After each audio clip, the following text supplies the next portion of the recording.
We almost lost our house to a brush fire when I was 3 weeks postpartum. I had a very challenging and difficult postpartum. I ended up in the hospital for my birth, which I was not planning on, and my milk didn't come in for days, and then I got the stomach bug.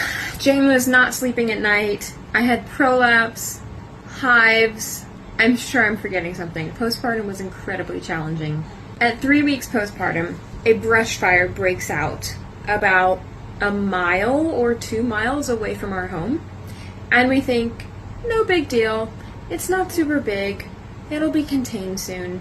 Spoiler alert, it was not.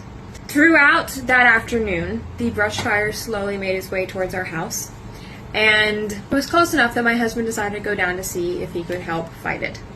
This was a very dry and windy day, and there were brush fires all over the county and the surrounding counties, which means that all of the fire departments near us were extremely busy.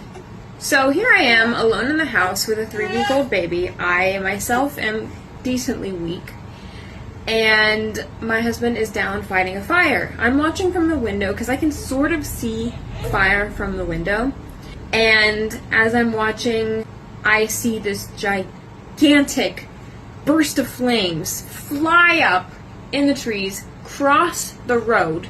At this point, it had only been on one side of the road, and come down on the other side.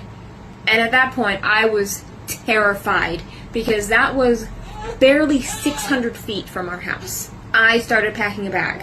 I packed our car with essentials and important documents, and I was like, I am ready to run if this fire gets close to our house. Our surrounding neighbors were like, if this is here, we are going to lose our house. It was that scary. It was that bad. And the fire was so uncontrollable. It was just like spreading across fields because it was so dry. It had barely rained. Finally, they were able to get the fire somewhat under control. We had barely anyone show up from the fire departments because they were so slammed. My husband gets home, he's covered in smoke and soot, and he's parched and exhausted, and 30 minutes later, the tornado sirens start going off.